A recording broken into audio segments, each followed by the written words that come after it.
Salut, c'est Gooms, j'espère que vous allez bien.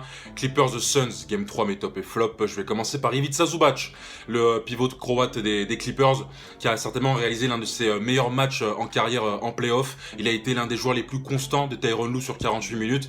Et surtout, hier, ce qui est intéressant, c'est qu'il a répondu à l'une des inquiétudes du coach des Clippers, qui était de comment défendre finalement sur DeAndre Ayton, comment défendre le mid-range game des Clippers avec Chris Paul et Devin Booker sur les switches. Et hier, il a été présent. Il a apporté du physique, de la taille, du corps dans la raquette. Il finira avec 15 points et 16 rebonds, quasiment le double de DeAndre Ayton. Il a été très très bon hier soir et il faut le dire, gros match d'Ivica Zubac. Le deuxième, c'est Pitbull Bev, Pat Beverley, qui est en train de retrouver son meilleur niveau sur le plan défensif. On retrouve un peu le first team All Defensive Team qu'on connaissait du côté des Rockets et également des Clippers qui posaient des problèmes à Steph Curry, Dame Lillard, Russell Westbrook.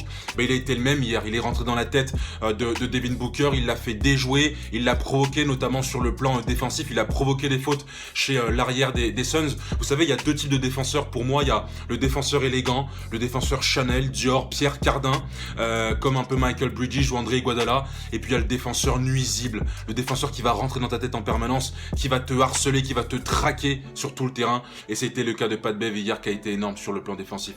Et le troisième, c'est Reggie Jackson qui continue finalement sur sa lancée depuis le Game 3, souvenez-vous, contre les Mavs, où il avait intégré le starting 5 des Clippers. Hier, il finit avec 23 points, avec notamment de très gros shoots dans le quatrième quart-temps lorsque les Suns faisaient leur comeback. Ils sont quand même revenus à 6 points des Clippers dans le quatrième quart-temps, et là, Reggie Jackson est arrivé avec un shoot à 3 points et un autre point en transition. Également évoqué Terrence Mann, qui dans le troisième quart-temps a quand même inscrit 10 points et a permis aux Clippers de reprendre l'avantage dans ce match. Donc voici mes tops pour ce match.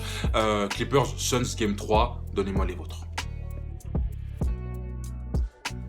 Et donc en flop, forcément, je vais commencer par les Suns, qui globalement étaient en grande difficulté hier soir. Il n'y avait pas la même énergie, le même fire, le même feu qu'on a vu lors du Game 1 et Game 2. Et notamment avec Devin Booker, qui finit avec 15 points, avec un violent 5 sur 21 au tir et 4 turnovers.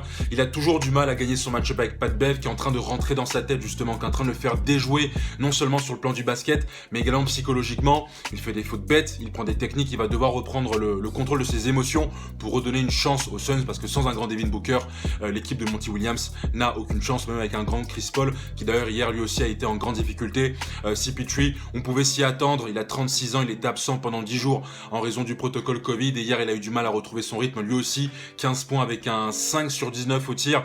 On sait qu'il peut faire mieux, avec quand même 12 passes, voilà, on perd pas les vieilles habitudes du côté de CP3. Il a eu du mal quand même à retrouver son rythme, même s'il a mis des gros shoots dans le quatrième quart-temps. J'aurais pu évoquer également Jay Crowder, ou DeAndre Ayton, qui s'est fait dominer quand même par Ivica Zubac, notamment au niveau des rebonds. Il finira seulement avec 9 rebonds.